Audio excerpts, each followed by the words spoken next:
Happy Wednesday, guys. Welcome to week 4 of 2 and Out, the CFL preview show found only here on WagerTalk TV. Andrew McInnis, obviously, on the show as our CFL expert, and our insider, Rob Braley, returns for a 4th week. We're happy to have him, a wealth of information from him. And if you want to follow him on Twitter, you can find him at Rob_Braley, Braley. Andrew, I want to bring you in, man. We're 3 weeks into the CFL season. Week 4 goes this week. You know, I'm an Argo fan. The Argos keep rolling along. Chad Kelly looking good. This offense is looking much better than I thought it would, with a guy who entered the season having only thrown 50, I think only 50 pass attempts for Kelly coming into this season. But Argos looking good. Any thoughts on the good ship Argonauts? Hey, Carm. Good to be here with you guys again this week. The Argos are off to a great start. Chad Kelly looks confident, and I'll continue to say that any team that has a mobile quarterback in the CFL that can also throw deep downfield, they're dangerous, and for some reason, the CFL has kind of lacked that over the past few years, and I'm curious Rob's thoughts on that as well. I mean, if you have a guy that only sits in the pocket, I think it really hurts your team. But if you have a guy that can move, escape the pocket, get you a first down, it makes a world of a difference. But hey, the two top teams going head to head this week. I'm looking forward to it. Yeah, definitely. We'll see if they can sustain that offensive output against a BC team that has a very good defense. And that takes us into our first segment on the show, which is the market mover segment. And I'm going to throw it right back to you, Andrew. Well, Carm, like you mentioned, two of the top teams in their own divisions in the league, in the CFL here. BC and Toronto go head-to-head. This game will take place in Toronto. This will be the last game of week 4. I saw some spots open this one at pick. Then I saw it move to -1, -1.5, 2. Then 2.5 is the highest number I've seen this get to in favor of the BC Lions. As far as the total, I've seen some staggered movement, a little bit up and down, some money coming on the under, some money coming on the over here. But when it comes down to it, I think people are siding with the better defensive team. They've seen this Toronto team have success against teams that so far have proven to be not very strong on the defensive side of things. But we all know what BC is capable of, and they're coming off that big win against the Winnipeg Blue Bombers. But that's where the money is going right now. And the question is, how far does it have to go until we're willing to look the other way? But right now, the biggest market mover that stuck out to me from the opening numbers to right now during this recording, I would say, is the BC Lions, all the way from pick'em to -2.5.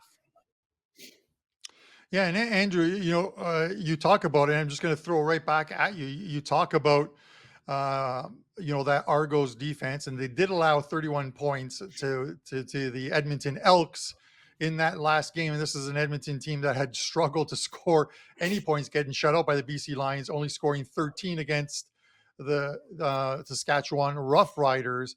And then we saw last week what BC did to what BC also did to the Winnipeg Blue Bombers, keeping them to 6 points in that game. And that's a Winnipeg team that normally a home game is a game in which you can pretty much chalk up a W on there. So do you attribute what we saw last week from the BC Lions with why this line is moving the way it is? I think you certainly can. And I think that you can only measure a team's success, I think, based on who they've played against. Some might disagree with that. And you can only measure a team, again, just, kind of by what they're doing. But I'm the kind of guy that always looks at who are they doing this against. And I'll tell you, when I look at this BC team, I feel like they've been in a little bit of a tougher battles so far this year and against some tougher opponents than the Argos, which I think might be leading people to think that BC is the play. That's why we've seen this movement so far. But I wouldn't count on this Argos team. This should be a tight game. But I'll tell you what, I would not be surprised if money continues to fly in here on this Western Division team. And let's be honest here. I know the Argos won the Grey Cup last year, but this league has been West Division dominated for years. And I feel like that plays a big factor. anybody I talk to that's a casual CFL fan that would ask me questions, they pretty much said a simple strategy for them would be to take these West top teams against the top teams in the East. And that's worked for many years, Carm.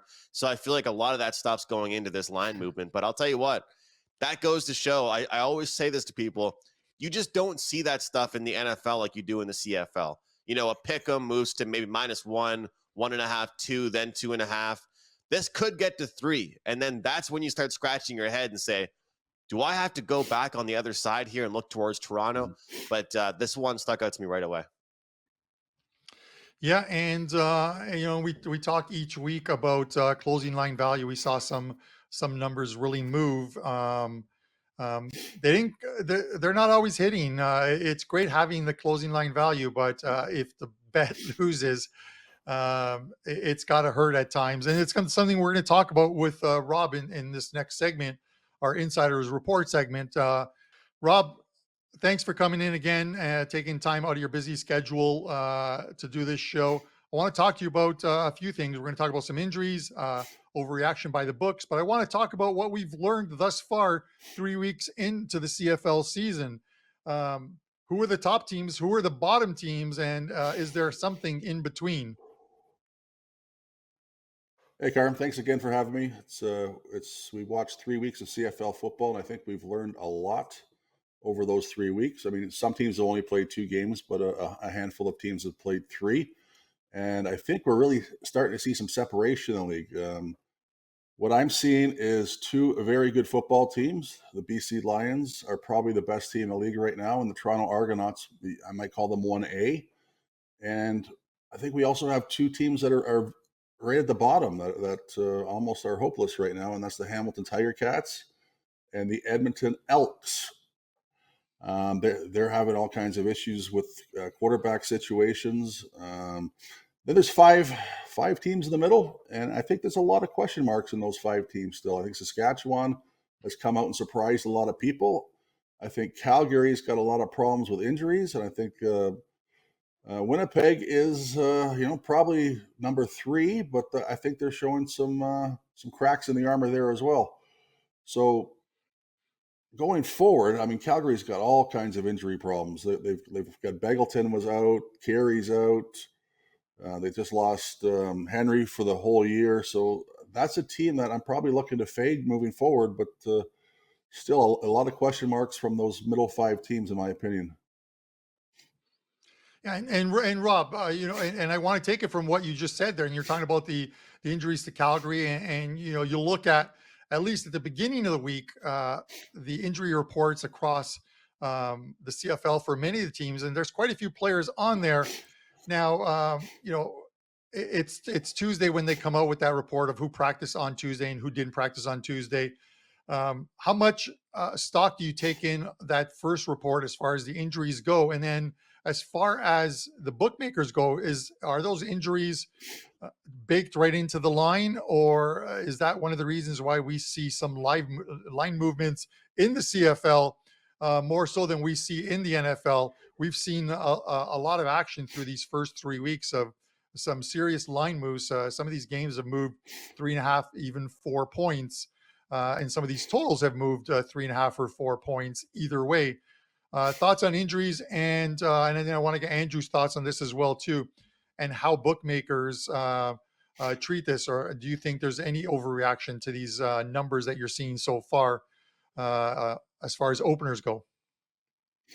Yeah, I mean, the bookmakers, they know what they're doing, right? And in the CFL, the Mondays and Tuesdays, you're going to see all kinds of guys not practicing. People are banged up. They're in the trainer's room. They're not necessarily going to miss the game, but they're going to miss a practice or 2.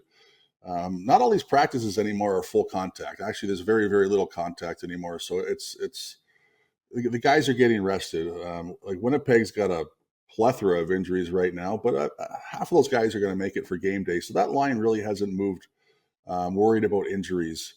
There's only 3 games this week, but if Calgary was playing this week, I'm sure you'd see a huge adjustment with their injuries. The Hamilton line, I don't know how you explain that one last week. It moved 5 points for no reason at all.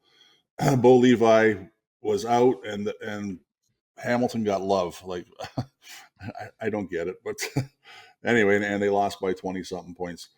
But the injuries definitely are stockpiling across the league, and there's only 3 games this week. BC's healthy. I think Rhymes is back this week, and they're going into Toronto. As far as I know, Toronto's healthy, so that line's moved 2.5, maybe. I think just because of BC's the better team and the better competition they played. The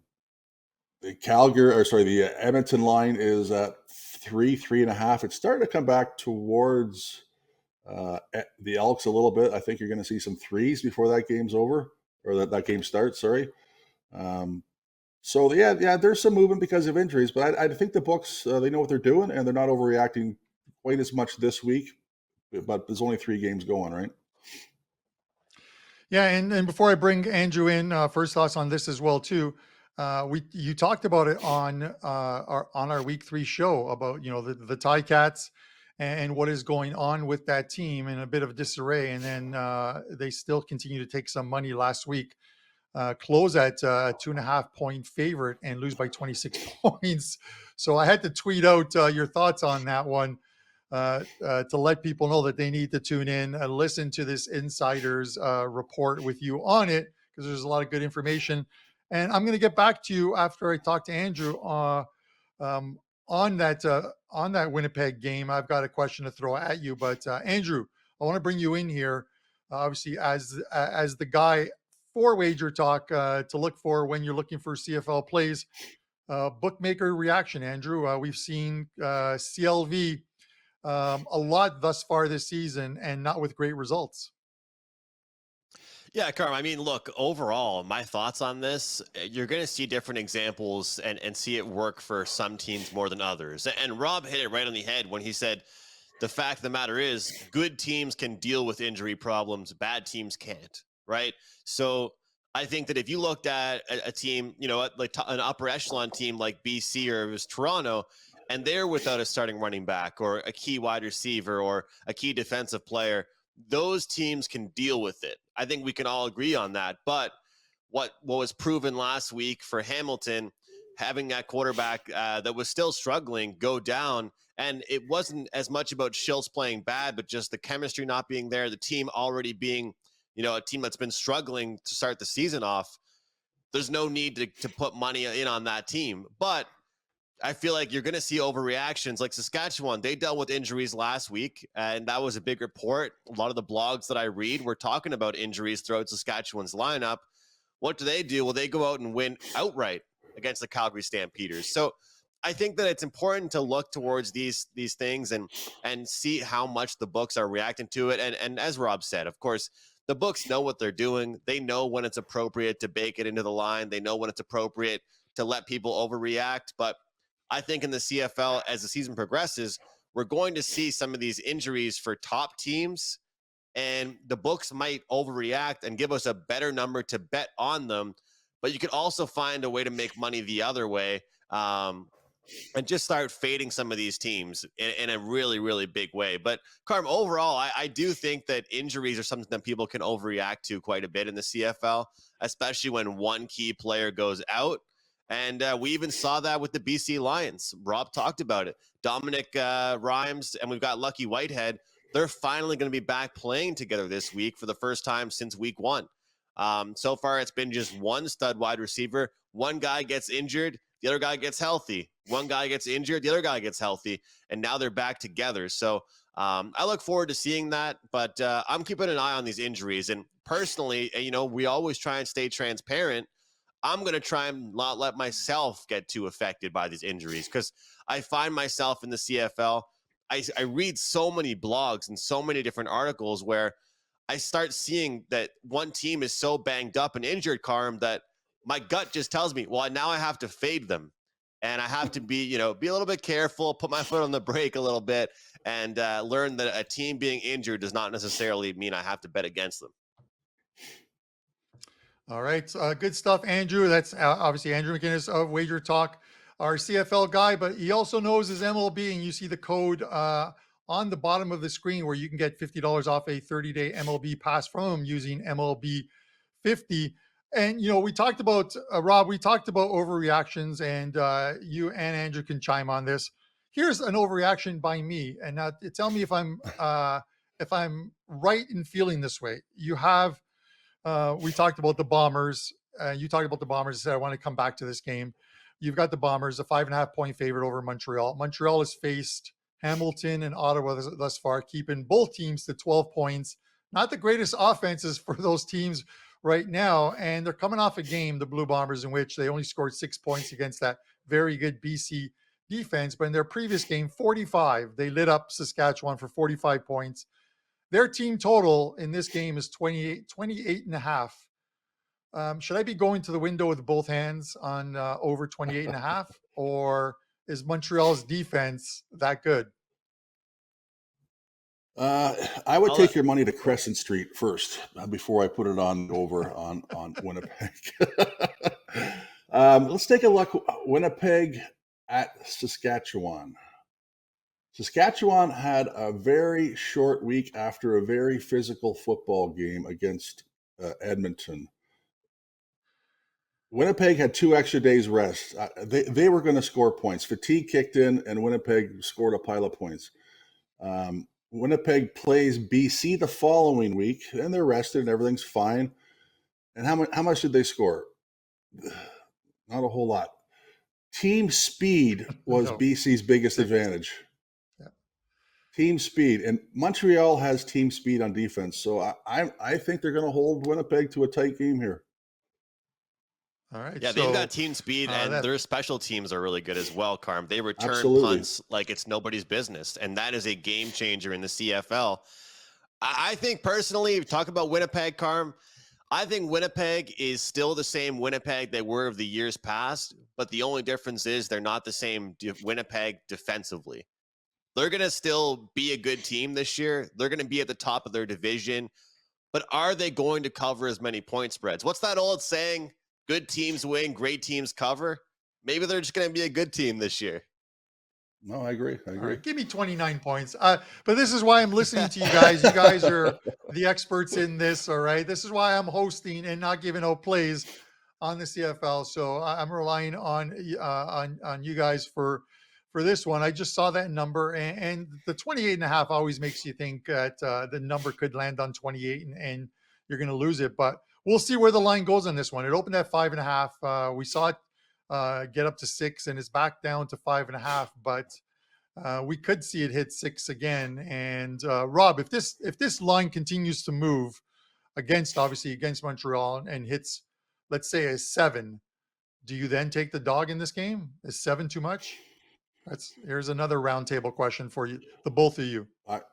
I honestly, I already like the dog, believe it or not. I think both teams are going to score here. I think they're both going to contribute. I like the over in this one. 7 points, I'm definitely taking Montreal, no question about it. At 6.5, I'll probably take them. Call me crazy, but from what I saw, they have some issues on defense, and their O-line did not look very good. Matt Betts had 4 sacks against an aging 37-year-old left tackle, I believe. I don't know. I think Montreal's going to get to Collaros, and they're going to come after him. They're going to blitz, and that's the only way to beat Winnipeg is you got to get in Collaros' face, and I can see it happening.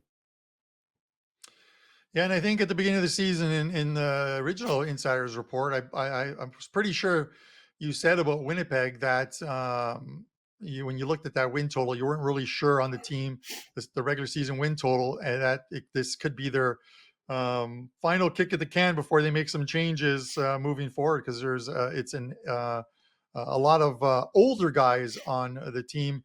Andrew, I'm going to throw right back to you before we get into the inside the numbers. Any thoughts on if this number hits 7? I think it gets to 6, consensus number 6.5, and that's as far as it goes. I agree with Rob. Just the fact of the matter is, this is a team that like I said, Carm, a few moments ago, I think that Montreal can hang around and trade points. I think their punt returner is going to continue to make big plays for them. They're going to get to Collaros and make life difficult for him, but I'm not really asking Montreal to win this game. Like sometimes when I bet a team and I get points like this opportunity, I sprinkle on the money line. this probably won't be one of those shit times. I'm taking the points they're giving me. And if it gets to +6, I'm getting 2 field goals with the team to keep things really close. And, Carm, one thing I've learned over my time handicapping over the past several years in my time at WagerTalk, especially handicapping football, is that you can't expect much to change from one week to the next. You see, a little bit of signs of brightness and good things that are maybe getting better and better, but Winnipeg's defense hasn't shown me one thing over the past couple weeks that I think they're going to just all of a sudden improve against Montreal. You did mention who they've played, and I get that, but I think Montreal can keep it close. Yeah, and sometimes, well, you can only play the team they put in front of you. I'll say that each and every time, whether we're talking football, whether we're talking hockey or baseball, you can only play the team that they give you. And with that, let's get to inside the numbers, Andrew. I'm going to throw it right back to you. Only 3 games this week: Friday, Saturday, and Monday. No Sunday game this weekend. Any initial thoughts on this inside the numbers before we hit the extra point? Yeah, taking a look at these matchups here for this week, it is interesting only having 3 games to break down and discuss. But looking at the numbers here for the Elks, it's very interesting because the Redblacks, they haven't won a home game in a long time. And the Elks, I mean, they haven't won a game in a long time, it feels like. This is a big game because you know what? Neither team, I think, deserves to win.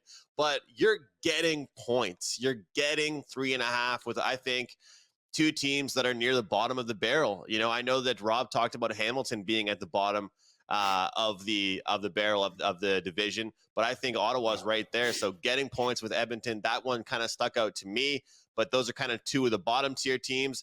Then we have Montreal and Winnipeg that we just talked about. We talked about the spread already, but looking at the 48.5 number, it's a clear reaction to Winnipeg's defense. It's clearly a reaction to the offense of progress we've seen Montreal make so far this year. I've been impressed with them. Their run game has looked solid, and that connection between Moss and Fajardo has been on point so far. Better than I expected early on in the season. They're throwing downfield, they're making plays, and one thing I like about the Montreal offense, they're distributing the ball really, really well. It's not one guy that's really handling things. But when I saw these numbers, I was interested in that one being the highest total of the week at 48.5. And of course, you talked about it. We talked about it out the gate. The BC Lions, the Argos, that number goes from -1.5 to 2.5 at some spots. And we're seeing 47.5 as the total. I'll leave it at this. I always say defense wins games, defense wins championships, defense helps you cover spreads. And I think that's kind of, leans in favor of the BC Lions. The question is, what do you do now if this number keeps on moving, Carm? But it's very interesting. It's nice to get Monday Night Football. I don't know about you guys. I'm pumped to have a game on Monday. But looking at things and the kind of different battles, we've got one really sloppy game to start the week off. You've got a middle of the pack game, and then you've got the showdown between the 2 teams the 2 best teams in the league there with Toronto and BC. So I'm looking forward to it. It should be a good one. And it's funny, Andrew, that you mentioned the Edmonton Elks and the Ottawa Redblacks, that neither one of these teams deserves to win. It's the one sport where a game could end in a draw, and the odds of this game ending in a draw is 50-1. So if you want to throw a slice of pizza that this game finishes tied after OT, you can get 50-1 on your money. And speaking of the extra point, you're going to discuss these 2 teams, Andrew. So right back at you. Yeah, I mean, look, when you talk about a boring game, you talk about these 2 teams, I know some people are going to be shocked to hear me look towards an over in a game that involves the Edmonton Elks and the Ottawa Redblacks. But what's that old saying that we hear people say all the time in the betting community? And that is, bet numbers, not teams. And 42.5, that's too low, in my opinion, for a CFL total. Edmonton, guys, I really believe Edmonton, their problem moving forward isn't going to be their offense. They might figure that out. They looked pretty good last week. They were able to score some points on Toronto, but it's their defense that constantly lets them down. Ottawa, They're coming fresh off a bye, which I always find really helps CFL teams. If any team needed a bye, it's certainly the Redblacks. But they do have some offensive weapons. Hopefully they can make those connections. And Edmonton, if any team can make them look good, it's them. So when these two teams get together, I do expect fireworks. I expect minimal defense. And I do think we can get up and over 42.5. I'm not guaranteeing you guys a shootout. We're going to see 60 points in this game. But 42.5 seems like a very low number to me. We're getting the first game of the week, a well-rested Ottawa team, and an Edmonton team with a coach that I've heard is on the hot seat maybe already. Even though he has a contract going right now with what seems like 4 different teams. Both teams need a good performance. I don't trust their defenses. I will expect some offense here in this one to start the week off. Over 42.5, Ottawa and Edmonton. That's Andrew McInnis of Wager Talk, closing it out on 2 and Out, week 4 of the CFL season, the preview show that's available only here on Wager Talk TV. I would be remiss if I didn't at least throw out a promo myself. You'll see it on the screen. Cup 50. Next month, 2 big tournaments are starting in the football world, as we call the soccer world, and the Women's World Cup, FIFA World Cup, and of course the Leagues Cup, the inaugural tournament here in North America. It's a World Cup format over 30 days. All the Mexican club teams, all the MLS club teams, and it's in a World Cup format. As I said, the first year of having this, you can get both tournaments, every single play, prop, and future. $199 is the regular price. Cup 50 will get you $50 off that. It's an absolutely great deal. And I'll have a lot of plays up this weekend as far as props and future bets. So find those over at Wager Talk on my site. Again, want to thank Rob Braley for taking the time to come on today and discuss the CFL with us. Andrew McInnis as well, of course. So for myself, Andrew, and Rob Braley, this is 2 and Out. Thanks for tuning in, and good luck with your wagers, guys.